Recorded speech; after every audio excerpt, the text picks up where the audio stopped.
Right now at noon, it's Tasty Tuesday in Southeast Kansas. We'll check in with some families learning about healthy snacks.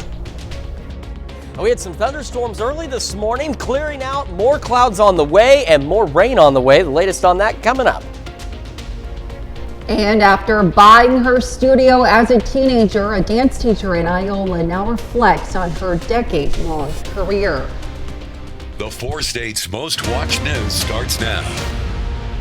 Families in Pittsburgh learn about the benefits of healthy eating. This is KOAM News at noon. I'm Elise Noe. Kids and their parents had the chance to stop on by the Community Health Center of Southeast Kansas for Tasty Tuesday. The event is geared toward healthy eating habits as part of the Week on the Young Child, an initiative for positive childhood development by the city of Pittsburgh and other area agencies. Yeah, we had some showers and thunderstorms roll through the area early this morning. They started about 4 and they began to wrap up as the morning progressed across the area. No severe weather out there, but did have a fair amount of lightning and some heavy rain, even some gusty winds out of them. And they left behind all of this. This is the MoDOT camera 32nd and range line from this morning. We had wet roadways out there as those showers came to a close, and the cloudy skies, breezy conditions, and that's going to stick around for a while. Again, our camera on top of the Cornell complex from this morning as well. Wet roadways out there. Got a fair amount of rain, and it's all much needed rain across the area. Yesterday started the day at 41, so about where we're supposed to be. We made it up to 76 though, so well above average, but not quite to record levels. And so far, at least for the month of April, we are up an inch and almost a tenth of an inch out there as well. Still down a little for the year, but we do have more rain on the way. Temperatures not doing too bad. Our average high right about 68, so we haven't been too far above. We're not going to be too far below over the next few days, other than yesterday where, again, we had a pretty decent day for eclipse viewing. Again, those clouds increasing as we head into the evening. Temperatures falling back through the 50s. We'll start to see some isolated showers. And then much like this morning, we've got another round of thunderstorm chances around the same time, about 4 or 5 o'clock in the morning for our Wednesday. But we've got more rain associated with it this time around. We'll talk about all that in the full forecast here in just a few more minutes. All right, thanks, Chris. The eclipse reached its peak in our area around 1:53 yesterday afternoon. The Creative Learning Alliance in Joplin hosted a celebration and eclipse watch party where the community could come together to experience the event that drew hundreds of eclipse watchers to downtown Joplin. While the sky noticeably darkened during the eclipse, clouds filtered some views, but people at the event say that didn't stop them from having a good experience. The eclipse reached totality in Mountain View, Missouri, and other places in the southern and eastern parts of the Show Me State. KOAM's Shannon Becker streamed live from Mountain View, where spectators pulled off the road to watch the event. The eclipse also reached totality in parts of Oklahoma and Arkansas, including Lake Dardanelle State Park in Russellville, Arkansas. That's where Chief Meteorologist Doug Hetty enjoyed the view. To be the first to see breaking news, weather, and sports, download the KOAM News app. It's available free of charge in the Apple App Store and the Google Play Store. Just search for the KOAM News app. The Southeast Kansas dance instructor is approaching 10 years of the business after taking her first steps into entrepreneurship as a teenager. KOAM's Friends Wallace takes a behind-the-scenes look at her studio and the dancer's success. A dance academy in Iola, Kansas is getting on the good foot. Also, it's an emerging staple within the community. Just a block south of the largest town square in the U.S. sits a studio where there's lots of laughs, lots of fun, sound good? And we'll just bump Shelby up. And as you'll see, lots of love. Back up on the table, and then we move to the left. Miss Chelsea's Dance Academy is a childhood dream fulfilled, dreamt of by Chelsea Lee of Iola, Kansas. Chelsea's love of dance was set at a very early age, as she's been dancing since the age of 3. Naturally, the love grew and spilled into wanting to lend a helping hand, assisting her own instructor in any possible way. About 10 or 11, I really got into the working with the kids part of it. Obviously I couldn't be on the payroll, but I willingly volunteered my time and just started helping my dance teacher at the time with her classes, taking kids to the bathroom, making sure they knew, blowing their nose, tying their shoes, and she would be like, "Can you show what this step is?" And I'd be like, "Yes." And I was 12 and just so enamored with the entire aspect of being a dance teacher. Teacher being the operative word, from that experience alone, she honed in on becoming a dance instructor. Opportunity knocking, she had the chance to start an assisting position, which she modestly accepted. I was like, "Sign me up. What day do you need me? What time?" And the rest is pretty much history. Before graduating high school, she had an even greater opportunity available, purchasing the studio she was assisting in. Taking on the task with no hesitation, using the money she was originally saving for a car and putting it towards the studio, ensuring her dream. Approaching 10 years of business with accolades to boot, most recently being awarded the Ace of Initiative Award by the Iola Chamber of Commerce, Chelsea's most valued awards are her core values of love and family, which is felt by her dancers. A lot of it is also everybody loves dance, and there's such a family energy here, and Chelsea is a huge part of that, obviously, but I call all of the little girls my little sisters, and I'm their big sister, so it's one big family. The love and support for the community are big factors in the ongoing success of the studio. The reciprocation of it is evident at Miss Chelsea's Dance Academy, where there's lots of laughs, lots of fun, and reporting in Iola, Friends Wallace, KOAM News. The Dance Academy's next performance will be May 31st and June 1st at the Bolus Fine Arts Center in Iola. Well, coming up, a reminder that the deadline to file your taxes is next week. We'll have some tips for filing your return. And later, we're making Italian-style chili pot in the Mr. Food Test Kitchen.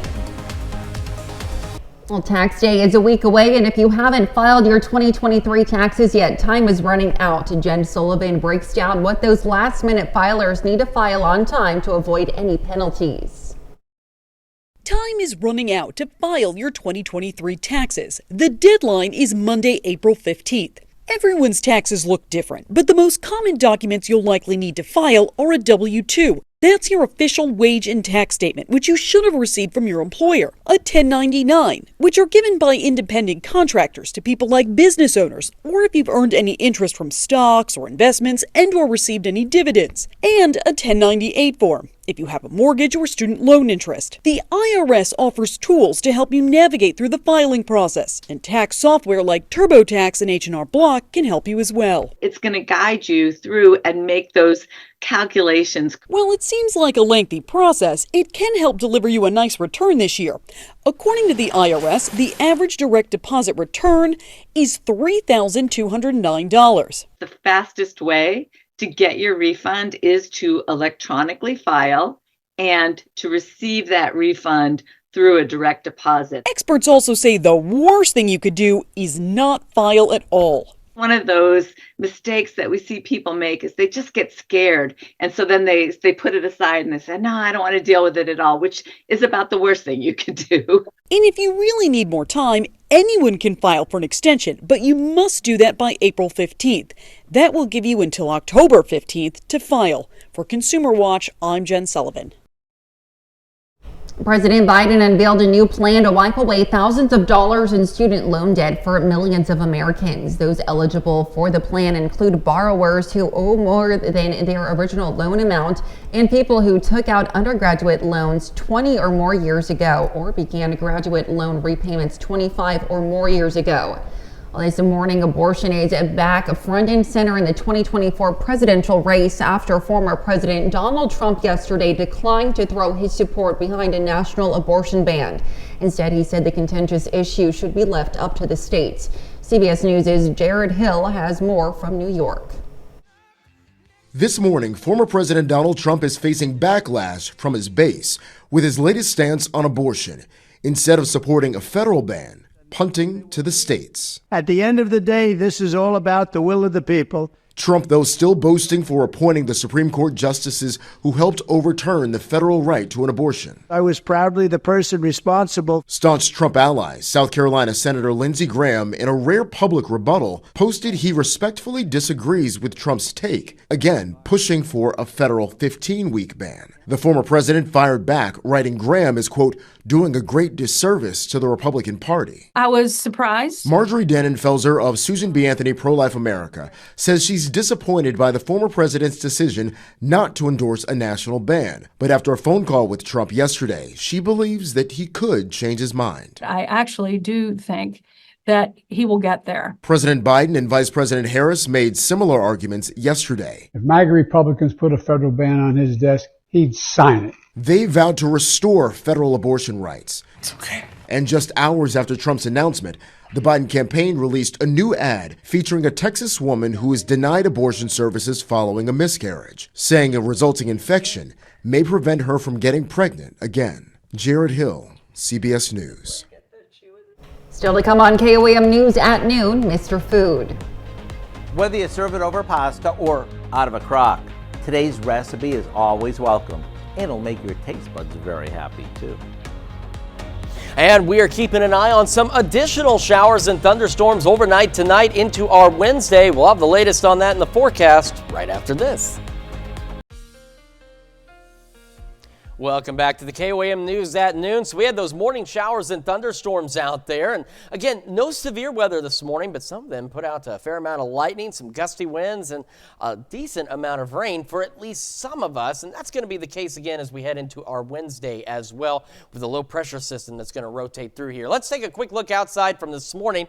Again, the MoDOT camera 32nd in range line. We had to deal with those wet roadways through the morning as showers continued to exit the area. We had those cloudy skies and the gusty winds are one thing that are going to continue out of the northeast at around 25 miles an hour. But otherwise, for the rest of our Tuesday, we are pretty well done with the rain. But we got rain over a wide area. Not everyone saw rain, but a lot more of us saw rain than didn't. And that is some fantastic news. And unfortunately, while we're going to see more rain heading into our Wednesday, it's going to be another similar situation. Not all of us are going to see rain. We have a low pressure system that's out to our south and west, and it's actually bringing strong to severe thunderstorms to parts of Texas. And come Wednesday, it will bring strong to severe thunderstorms. In fact, even a potentially significant severe weather outbreak along the Gulf Coast on our Wednesday. We are thankfully in just the right position that we're not looking at a threat of severe weather out there. So as we head through the rest of the day, again, the clouds are going to increase again across the area, and heading into the evening, a stray shower or two will be possible. That low pressure system, based on where it passes, it looks to keep our better rain chances almost along and south of I-44, but that doesn't mean that's where it will stay. Here we are at 5 a.m. and similar to this morning, scattered showers and thunderstorms across the area. Again, no severe weather. I do want to emphasize that, but we'll have those scattered showers and storms push through in the morning, and that's going to be our biggest batch, our best batch for more folks to get rain. And as we head through the rest of our Wednesday, it'll be more scattered showers and thunderstorms, but they're expected, as you can see, to stay right in this zone, just right on the backside of that low pressure system. You can see the wind shifting as that low pressure shifts on off to the east, but stays to our south. And we'll continue with showers and thunderstorm chances into the very early morning hours on our Thursday before we'll eventually see things begin to clear out. So for the rest of today, we're looking at highs averaging the low 70s. Those of you who see a little more sunshine this afternoon may go just a little warmer than that, but shouldn't be significantly different. And we'll have that northeast breeze 10 to 15, gusting upwards of 25 miles an hour. And again, heading into tonight, specifically the overnight hours, we'll have more of those scattered showers and thunderstorms. Still mild out there, though, so we fall back into the low to mid 50s and still a bit breezy. Northeast breeze 10 to 15 with those gusts down to about 20 miles an hour. And then the winds are going to pick up on our Wednesday. On the backside of that low, we'll have those scattered thunderstorm chances throughout the day. Highs a little cooler. We're looking low to mid 60s out there, and a northeast breeze 15 to 20 with some occasional gusts upwards of 30 miles an hour. But again, emphasizing no severe weather expected as we head into our Wednesday. Mid-60s again on Thursday, still breezy, but those breezes starting to bring in much warmer temperatures as we head into the weekend. We're talking highs into the low 80s out there, so a great weekend. Definitely want to wear the shorts this weekend because it's going to be pretty toasty. Hanging on into the 80s into the middle of next week with more thunderstorm chances by next Tuesday and Thursday. All right, thanks, Chris. We'll stick around. We're making Italian-style chili pot in the Mr. Food Test kitchen. We'll be right back. Howard is showing us the recipe for Italian-style chili pot in the Mr. Food Test kitchen. Over the years, we've made all sorts of chili. Everything from chunky Texas style, which of course doesn't have any beans, to a blonde chicken version that's light and bright. And today, we're cooking up a big pot of chili that combines lean ground beef and some flavor-packed Italian sausage. And the results are nothing short of lip-smacking delicious. The first thing we do is brown some lean ground beef, along with a good amount of Italian-style sausage that we remove from the casing. After that cooks for a few minutes, we toss in some chopped onion and garlic and let that cook for a bit. At this point, we add a couple cans of kidney beans, crushed tomatoes, a small can of tomato sauce, and a bunch of spices. After this simmers for half an hour or so, it's ready to serve. Talk about a dish that will warm you up from the inside out. Maybe top each bowl with some shredded cheddar cheese or a dollop of sour cream. Or hey, why not both? To get your hands on this flavor-packed chili recipe, simply visit our website and look for what we call Italian-style chili pot. I'm Howard in the Mr. Food Test Kitchen, where today we have a chili-licious way for you to say, ooh, it's so good. You can find this recipe along with a lot more good food from the Mr. Food Test Kitchen online. Just go to our website at KOAMnewsnow.com. Now here's a look at the 4-state market prices. All right, again, today we'll have those scattered thunderstorm chances as we head into the evening hours out there, and those will continue into our Wednesday. No severe weather expected. Cooler tomorrow and Thursday into the mid-60s, and winds picking up, bringing in warmer weather, low 80s by this weekend and into the start of next week with some additional thunderstorm chances by next Tuesday and Thursday. All right, thanks, Chris. Well, nothing too severe with the showers this evening, which is great to hear. And Dow, what do you have for us this evening? Well, lots coming up at 5. For starters, sustainability is one of the biggest buzzwords in travel these days, and most hotels are embracing how they can better their environmental impact. We're going to see how some resorts are now shaping their entire properties around sustainable practices. Plus, some Carthage residents are still reeling from last week's severe storms. We're going to visit families who were evacuated from their apartment building after the roof blew off. And more than 750 students from 50 high schools across Kansas, Oklahoma, and Missouri compete at the 54th annual Pitt State Math Relays. Hope you join us for those stories. A lot more, of course. It's all coming up today. KOAM News at 5. Absolutely. Thanks, Dow. Well, that's the news for now. Thank you for joining us on KOAM News at noon. We'll see you right back here at 5. Until then, have a great rest of your day.